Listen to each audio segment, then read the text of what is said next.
When I first met Clara, she was the light in every dark room I walked into. Her laughter used to make everything feel right, even on my worst days. But somewhere between long work nights and distant conversations, something began to change. She stopped meeting my eyes the way she used to. Her smile felt practiced, and her phone suddenly became more interesting than our dinner table talks. I told myself it was stress, but deep down, I already knew something or someone had come between us. One evening, she came home late again. Her perfume wasn't the one she usually wore, and her hair was done as if she'd just come back from a date. I didn't say anything. I just watched her hang her coat, avoid my eyes, and quietly whisper that she was tired. That night, I lay awake listening to her breathe beside me, wondering how long she'd been pretending to still love me. The silence between us was heavier than any argument could have been. The next morning, I found her sitting on the couch, suitcase beside her. Her hands trembled slightly as she folded a sweater into the bag. My heart sank. "You're leaving?" I asked, though I already knew the answer.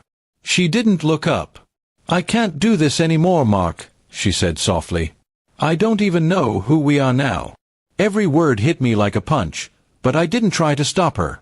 Maybe part of me believed she'd already left long before that moment. I wanted to ask her about the messages I'd seen flashing across her phone, the one she thought I hadn't noticed. I wanted to ask if he was the reason she was walking away. But what was the point? Accusing her would only push her further. So I just stood there, watching her zip the bag, each motion closing the door on our life together. When she finally turned to face me, her eyes were red but steady. "You deserve someone better, Mark," she whispered. That sentence stung more than any confession could have.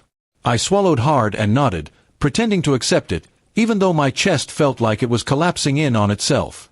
She picked up her suitcase and started walking toward the door. I knew if I didn't say something, that would be the last time I'd ever see her. I searched for words, anything that might make her remember us, the laughter, the love, the small promises we once lived by. But everything sounded weak in my mind. Until suddenly, 3 words rose in my throat, raw and real. "Come home, Clara." She stopped. Her hand froze on the doorknob. For a long moment, she didn't move. I could see her shoulders shake slightly as if the weight of all our memories had just landed on them. Slowly, she turned around. Her eyes were wet again, but this time, they weren't filled with anger or guilt, just pain.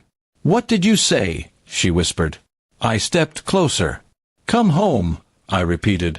"Not to this house, not to me, but to us. To what we were before the lies, before the distance. Come home to the truth, whatever it is. I'll listen. I'll fight for it if you will." She dropped the suitcase. Tears rolled freely down her cheeks now. She covered her mouth with her hand as if holding back a sob. "You don't hate me?" she asked, voice cracking. I shook my head. "I did, for a moment," I admitted. "But love doesn't end in hate. It ends in silence, and I'm not ready for silence yet." She walked toward me slowly, unsure, broken. When she finally reached me, she fell into my arms like someone returning from a long storm. For the first time in months, she didn't pull away.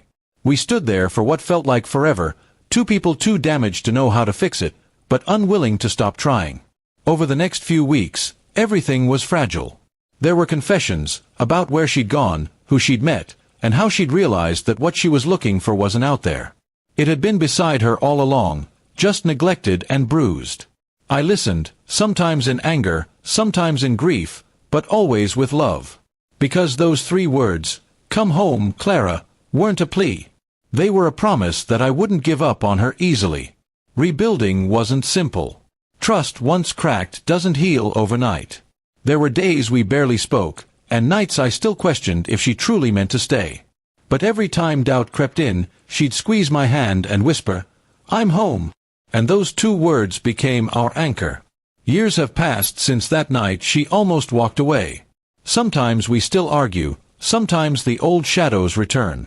But we've learned to talk before silence wins again. Clara once told me that those 3 words didn't just stop her from leaving. They reminded her that love, real love, doesn't demand perfection. It asks for forgiveness, for patience, for faith when everything seems lost. And that's what made her stay. Forever.